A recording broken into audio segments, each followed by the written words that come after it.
Hello my student, आप लोग कैसे हैं? उम्मीद करता हूं कि आप लोग बहुत ही बढ़िया होंगे। ठीक है, आप लोगों की तैयारी बहुत ही ज़बरदस्त तरीके से चल रहा होगा। और जैसा कि आप लोगों को पता होगा कि एग्ज़ाम बहुत ही करीब है, इसलिए आप लोगों को ज़्यादा से ज़्यादा आप लोगों को रीडिंग करना होगा। ठीक है, जो भी आप लोगों को नोट्स मिला हुआ है या तो आप पढ़े होंगे कहीं भी, उसको आप लोग ज़्यादा से ज़्यादा रिविजन करते रहिए। ठीक है, और जैसा कि हम आप लोगों को लिए रेगुलर 2 से 3 वीडियो हम आप लोगों को प्रोवाइड कर रहे हैं। ठीक है, आप लोग रेगुलर उसको देखते रहिए ताकि आपको एग्जाम में जाने के वक्त ऐसा ना रहे कि हम लोग पढ़ के नहीं गए। हम लोग सारे के सारे कवर कर चुके होंगे। ठीक है, आप लोग अगर नहीं देखें तो आप लोग जाइएगा प्ले लिस्ट में, सारे विषय का आप लोग का ऑब्जेक्टिव वहाँ पर डल गया। ठीक है, और यहाँ से हम जो भी कवर करेंगे, अब जो भी करने वाले हैं सब्जेक्टिव का ही ज़्यादा करेंगे। ठीक है, सब्जेक्टिव वीडियो हम आप लोगों को प्रोवाइड कर रहे हैं, इसलिए आप लोग इस वीडियो को भी देखते जाइएगा और प्ले लिस्ट भी देखिएगा। ठीक है, अगर आप लोग इस चैनल पर पहली बार आए तो पहले नंबर आप लोग चैनल को जरूर सब्सक्राइब करिए, दोस्तों के पास जरूर इस वीडियो को शेयर कर दिए। ओके, चलिए अब देखिए, इस वीडियो में हम लोग क्लास 12 के समाज शास्त्र यानी सोशियोलॉजी के आज हम लोग टॉप 10 सब्जेक्टिव क्वेश्चन को, हम लोग इंपॉर्टेंट सब्जेक्टिव क्वेश्चन को कवर करेंगे। ठीक है,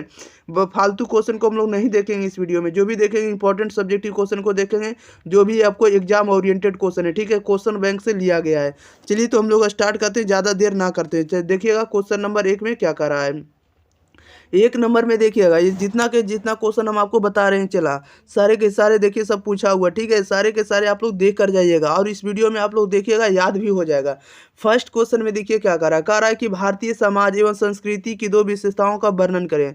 भारतीय समाज एवं संस्कृति की 2 विशेषताओं का वर्णन करें। आपको क्वेश्चन आएगा इस तरह से कि भारतीय समाज एवं संस्कृति की 2 विशेषताओं को वर्णन करें या लिखें। तो लिखिएगा इसका आंसर में कि भारतीय समाज की 2 विशेषताएं निम्नलिखित है। फर्स्ट नंबर लिखिएगा, पहला नंबर वर्ण व्यवस्था। क्या लिखना है? तो वर्ण व्यवस्था लिखना है। इसके बाद आश्रम व्यवस्था, इसके बाद लिखना है भारतीय संस्कृति की 2 विशेषताएं। ये आपका हो गया भारतीय समाज की 2 विशेषता हो गया, वर्ण व्यवस्था और आश्रम व्यवस्था। और इसके बाद भारतीय संस्कृति की 2 विशेषता लिखना रहेगा, तो प्राचीनता लिखना। और इसके बाद क्या लिखना है?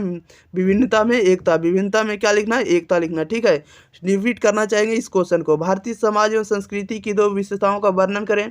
आंसर लिखना हुआ भारतीय समाज की 2 विशेषताएं निम्नलिखित है। पहला नंबर वर्ण व्यवस्था, दूसरा नंबर आश्रम व्यवस्था।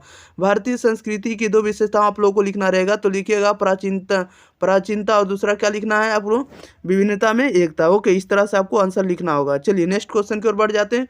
क्वेश्चन नंबर देखिएगा 2 में कह रहा है कि समाज शास्त्र कह रहा है कि समाज शास्त्र शब्द की उत्पत्ति किन 2 भाषाओं से हुई? आपको लिखना होगा, क्वेश्चन आ जाएगा तो लिखिएगा इसका आंसर में कि समाज शास्त्र को अंग्रेजी में सोशियोलॉजी कहा जाता है। सोशियोलॉजी शब्द की उत्पत्ति लैटिन शब्द सोशियस तथा ग्रीक शब्द लोगस से हुआ है। सोशियस का अर्थ होता है समाज एवं लोगस का अर्थ विज्ञान होता है। इस प्रकार इस शाब्दिक अर्थ से स्पष्ट होता है कि समाज शास्त्र समाज का अध्ययन करने वाला विज्ञान है। ठीक है, इस तरह से आपको लिखना होगा। समाज शास्त्र शब्द की उत्पत्ति किन 2 भाषाओं से हुई है? तो इसका आंसर लिखिएगा, समाज शास्त्र को अंग्रेजी में सोशियोलॉजी कहा जाता है।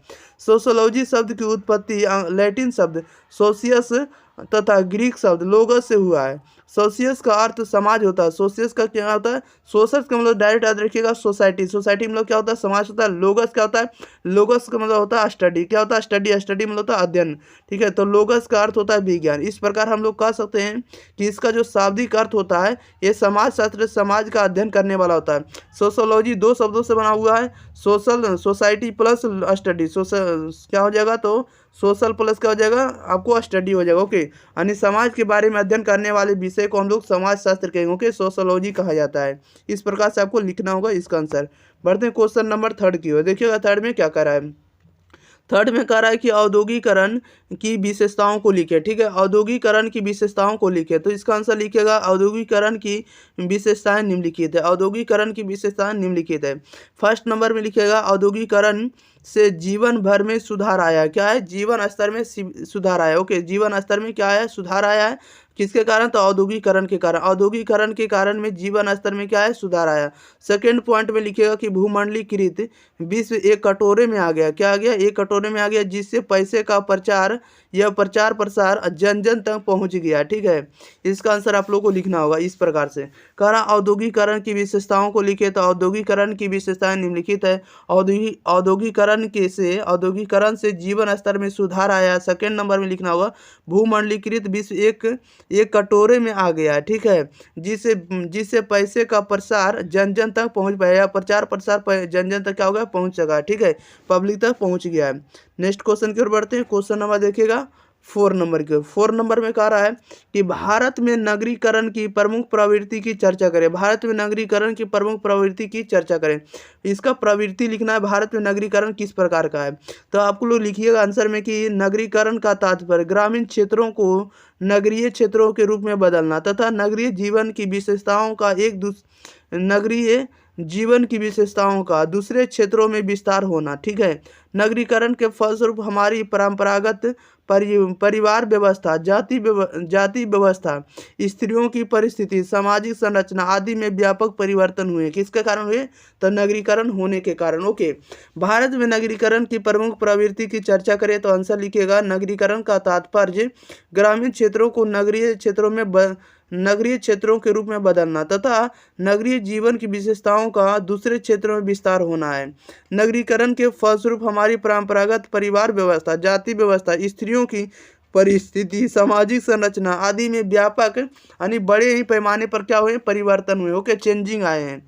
चलिए, ये भी क्वेश्चन आप लोगों को कंप्लीट हो गया। बढ़ते हैं क्वेश्चन नंबर 5 नंबर की ओर। देखिएगा 5 में क्या करा है। 5 में कह रहा है कि भूमंडलीकरण से आप क्या समझते हैं। भूमंडलीकरण से आप क्या समझते हैं, इसका आंसर लिखिएगा। भूमंडलीकरण से आप क्या समझते हैं, तो कह रहा है इसमें से कि भूमंडलीकरण या वैश्वीकरण का तात्पर्य विश्व की अर्थव्यवस्था में एकीकरण से है। अर्थव्यवस्थाओं तथा समाजों के बीच सूचना, विचारों, तकनीकों, वस्तुओं, सेवाओं तथा वित्त के बीच समन्वय की प्रक्रिया के साथ वैश्वीकरण से संबंधित है। विभिन्न देशों के लोग तथा समाज इस प्रक्रिया से जुड़े हैं। किसके कारण से? तो भूमंडलीकरण के साथ और वैश्वीकरण के साथ। भूमंडलीकरण से आप क्या समझते हैं, तो कह रहा है भूमंडलीकरण या वैश्वीकरण का तात्पर्य जो होता है, इसका अर्थ जो होता है विश्व की अर्थव्यवस्था में एकीकरण से है।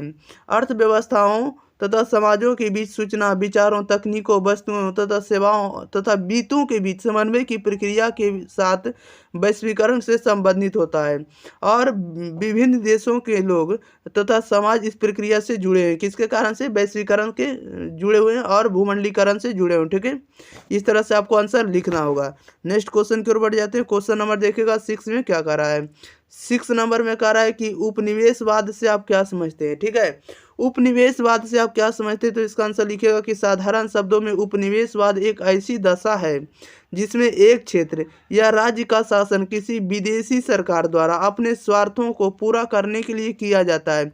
ऐसे शासन का उद्देश्य भेदभाव की नीतियों के द्वारा उस क्षेत्र या राज्य के मूल निवासियों का आर्थिक और सामाजिक शोषण करके उन्हें कमजोर बनाना और सरकार द्वारा शक्ति के प्रयोग से अपनी ताकत को निरंतर बढ़ाना होता। ठीक है, उपनिवेशवाद में कह रहा है।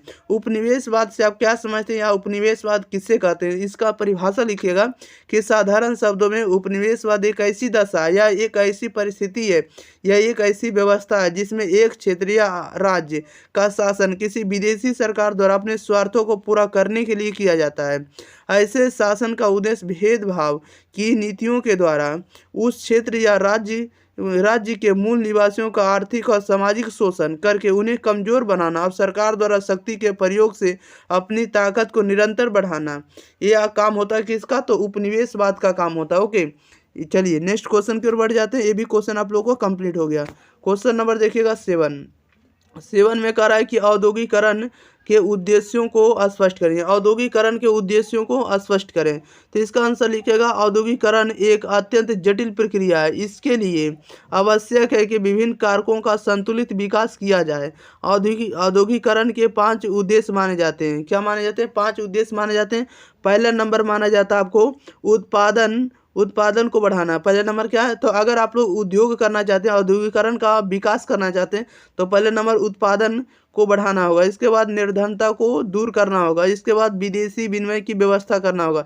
इसके बाद रहन सहन के स्तर को उठाना होगा। इसके बाद लोगों को रोजगार प्रदान करना होगा। ठीक है, ये आपको औद्योगिकरण का उद्देश्य कर रहा था। औद्योगिकरण या औद्योगिकरण के उद्देश्यों को लिखें या स्पष्ट करें।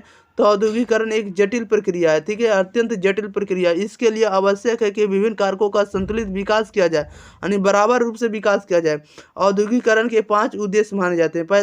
पहला नंबर है कि उत्पादन को बढ़ाना होगा, निर्धनता को दूर करना होगा, विदेशी विनिमय की व्यवस्था करना होगा। इसके बाद रहन सहन के स्तर को उठाना होगा।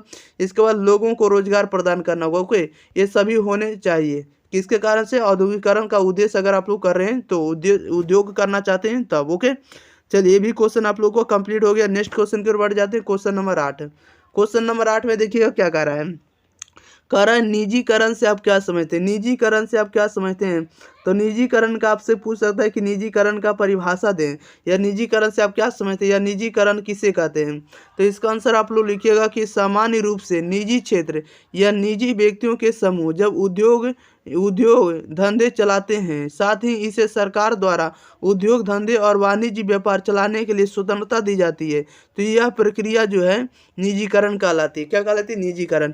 निजीकरण से आप क्या समझते हैं, तो सामान्य रूप से निजी क्षेत्र या निजी व्यक्तियों के समूह या उद्योग धंधे चलाते हैं, साथ ही इसे सरकार द्वारा उद्योग धंधे और वाणिज्य व्यापार चलाने के लिए स्वतंत्रता दी जाती है, यानी छूट दी जाती है, तो इस प्रक्रिया को निजीकरण कहा जाता है। ओके, निजीकरण कहलाती है, याद रखिएगा इस प्रकार से। नेक्स्ट क्वेश्चन की ओर बढ़ते हैं। क्वेश्चन नंबर देखिएगा 9 में कह रहा है कि अंतर्विवाह को परिभाषित करें। अंतर्विवाह को समझाएं या अंतर्विवाह को परिभाषित करें। तो इसका आंसर आप लोग लिखिएगा कि अंतर्विवाह के अंतर्गत व्यक्ति को अपनी जाति, क्षेत्र तथा सामाजिक स्थिति के सदस्य के साथ ही विवाह करने की अनुमति दी जाती है। अर्थात व्यक्ति को केवल अपनी जाति के अंदर ही नहीं बल्कि अपने ही सांस्कृतिक क्षेत्र में अपनी जाति में उसी सदस्य से विवाह करना आवश्यक है जिसकी सामाजिक एवं आर्थिक स्थिति उसके समान हो। क्या हो? समान हो, इक्वल हो, यानी उसका सामाजिक भी सेम होना चाहिए और उसका आर्थिक स्थिति भी क्या होना चाहिए? सेम होना चाहिए। ये आपको अंतर्विवाह में कह रहा है। ठीक है, अंतर्विवाह क्या है, तो यह अंतर्विवाह को परिभाषित करें तो इसका देखिएगा फिर से क्या कह रहा है। अंतर्विवाह के अंतर्गत व्यक्ति को अपनी जाति, क्षेत्र तथा सामाजिक स्थिति के सदस्य के साथ ही विवाह करने की अनुमति दी जाती है।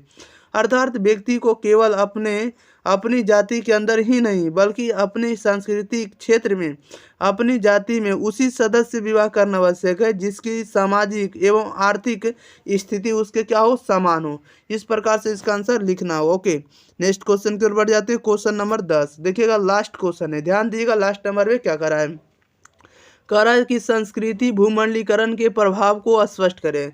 संस्कृति भूमंडलीकरण के प्रभाव को स्पष्ट करें, तो इसका आंसर लिखेगा कि भूमंडलीकरण के कारण संस्कृति प्रभावित हो रही है। भूमंडलीकरण के कारण संस्कृति प्रभावित हो रही है। इसके प्रभाव से वेशभूषा, खान पान, शिष्टता यानी शिष्टाचार के तरीके, सम्मान, प्रदर्शन और नैतिक मूल्यों पर पश्चिमी संस्कृति का प्रभाव बढ़ रहा है।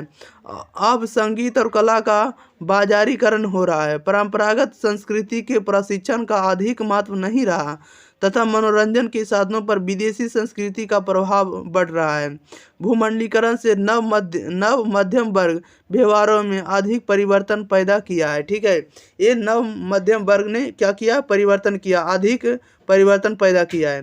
देखिएगा, इसको फिर से समझ लेते हैं। कह रहा है कि संस्कृति भूमंडलीकरण के प्रभाव को स्पष्ट करें, तो इसका आंसर लिखेगा कि भूमंडलीकरण के कारण संस्कृति प्रभावित हो रही है। इसके प्रभाव से वेशभूषा, खान पान, शिष्टाचार या शिष्टता के तरीकों, सम्मान, प्रदर्शन और नैतिक मूल्यों पर पश्चिमी संस्कृति का प्रभाव बढ़ रहा है। अब संगीत और कला का बाजारीकरण हो रहा है। परंपरागत संस्कृति का प्रशिक्षण का अधिक प्रभाव या अधिक महत्व नहीं रहा है तथा मनोरंजन के संसाधनों पर विदेशी संस्कृति का प्रभाव बढ़ रहा है। अतः हम लोग कह सकते हैं कि भूमंडलीकरण ने नव मध्यम वर्ग व्यवहारों में अधिक परिवर्तन पैदा किया। ओके, इस तरह से आपको आंसर लिखना होगा। चलिए, तो इस वीडियो में हम लोग 10 के 10 subjective question, most important subjective question को कंप्लीट कर लिए। ठीक है, अगर आप लोग इस चैनल पर पहली बार आए, चैनल को सब्सक्राइब नहीं किए तो चैनल को सब्सक्राइब कर दिए। आप लोग कम से कम 100 लोगों के पास इस वीडियो को जरूर शेयर करिए। ठीक है, जो भी आप लोगों को एग्जाम देने वाले उन सभी लोगों के लिए फायदेमंद होगा जो एग्जाम के लिए तैयारी करें। ओके, उन लोगों के पास जरूर शेयर करिए। ओके, हम लोग इसी प्रकार के साथ आप लोगों को वीडियो लाते रहेंगे ताकि आप लोग इस पर ज़्यादा से ज़्यादा अपना प्यार बनाए रखें। ठीक है, आप लोग ज़्यादा से ज़्यादा सपोर्ट करते रहें। चलिए, तो हम लोग मिलते हैं इसी के साथ अगली वीडियो के साथ। तब तक के लिए thank you for watching this video. धन्यवाद।